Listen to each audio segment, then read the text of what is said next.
warahmatullahi wabarakatuh.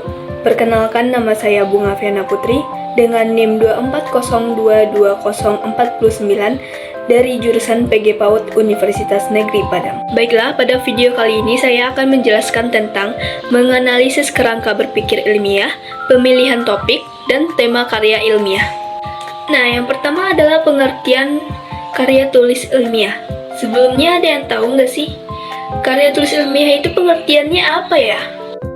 Nah, jadi karya tulis ilmiah adalah karya tulis yang berisi paparan pembahasan suatu pengetahuan secara ilmiah. Karya tulis ilmiah ini disusun berdasarkan pendekatan dan metode ilmiah serta memenuhi kaidah dan etika keilmuan. Yang kedua ada ciri-ciri karya tulis ilmiah. Yang pertama ada sistematis. Sistematis ini karya tulis ilmiah ditulis dengan pola yang baku. Kedua ada logis. Karya tulis ilmiah ditulis dengan urutan yang konsisten dan sesuai dengan hasil penelitian dan pengkajian. Yang ketiga ada objektif.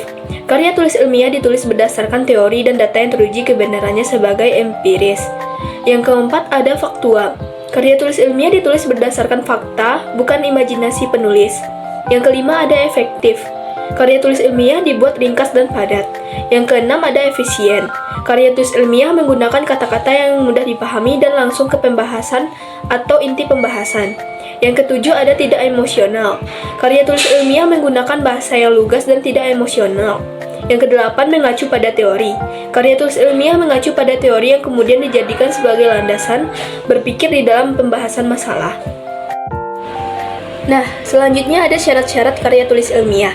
Yang pertama ada komunikatif, artinya harus disampaikan dengan uraian yang mudah dipahami oleh pembaca. Kedua, bernalar, artinya dengan metode ilmiah yang berlaku, diungkapkan secara objektif. Yang ketiga ada ekonomis, maksudnya kata atau kalimat dalam penulisan suatu karya ilmiah hendak diseleksi terlebih dahulu agar tersusun secara padat dan berisi. Yang keempat, berdasarkan landasan teori yang kuat. Tidak bisa ditulis secara asal-asalan, melainkan harus disertai dengan teori maupun pendapat-pendapat ahli terpercaya, yang mana teori tersebut telah teruji kebenarannya.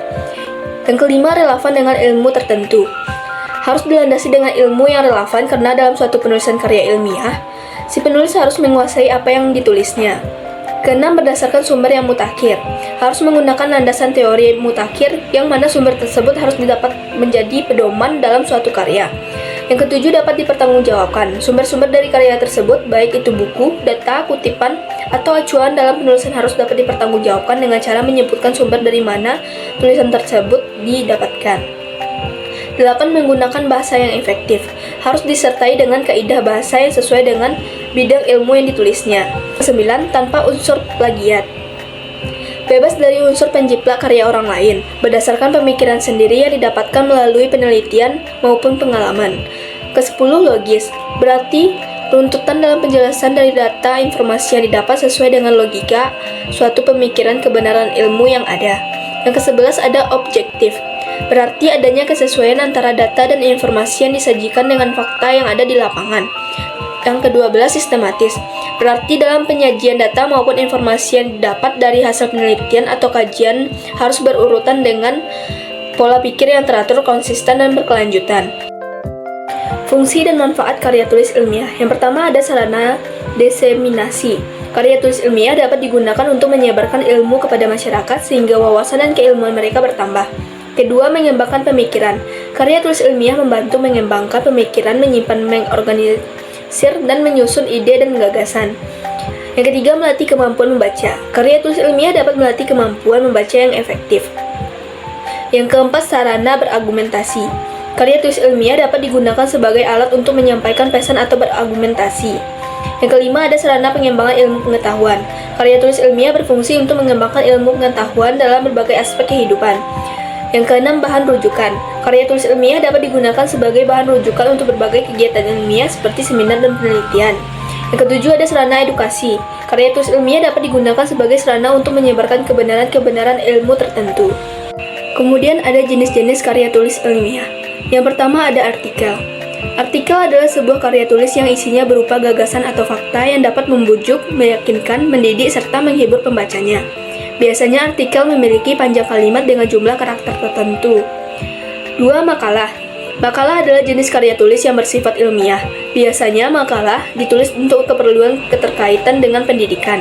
Dalam penyusunannya diperlukan data pendukung dari hasil observasi lapangan dari sebuah masalah dalam penelitian. Yang ketiga ada skripsi. Menurut Wikipedia, skripsi adalah istilah Skripsi adalah istilah yang digunakan di Indonesia untuk mengilustrasikan suatu karya tulis ilmiah berupa paparan tulisan hasil penelitian mahasiswa strata. Yang ketiga ada skripsi, adalah istilah yang digunakan di Indonesia untuk mengilustrasikan suatu karya tulis ilmiah berupa paparan tulisan hasil penelitian mahasiswa strata 1 atau S1 yang membahas fenomena atau permasalahan tertentu dengan menggunakan kaidah yang berlaku. Yang keempat ada work paper. Jika diterjemahkan dalam bahasa Indonesia adalah kertas kerja, merupakan jenis karya tulis ilmiah yang hampir mirip dengan makalah, tetapi analisisnya lebih mendalam. Yang kelima ada paper. Paper adalah jenis karya tulis ilmiah yang ditulis berdasarkan data serta argumen yang tingkat kevalitannya kuat. Paper juga bisa disebut sebagai ringkasan dari penelitian yang telah dibuat. Yang keenam ada tesis. Tesis kurang lebihnya serupa dengan skripsi pada mahasiswa strata 1 atau S1, tetapi tesis menganalisis topik dengan lebih kompleks, sehingga esensi ilmiah lebih kuat dan lebih kompleks jika dibandingkan dengan skripsi. Yang ketujuh ada disertasi. Setingkatnya lebih tinggi dari tesis. Ada yang biasa disebut dengan disertasi karena setingkat lebih tinggi. Disertasi digunakan sebagai syarat kelulusan untuk meraih gelar doktor bagi mahasiswa program studi strata 3 atau S3. Urgensi publikasi karya tulis ilmiah. Yang pertama ada komunikasi data, informasi, dan pemikiran ilmiah. Publikasi ilmiah dapat menjadi sarana untuk mengkomunikasikan data, informasi, dan pemikiran ilmiah. Yang kedua ada bukti kemampuan akademik. Publikasi ilmiah dapat menjadi bukti kemampuan akademik mahasiswanya. Yang ketiga ada solusi permasalahan. Publikasi ilmiah dapat berkontribusi untuk menyelesaikan permasalahan yang belum memiliki solusi. Keempat ada jaringan networking.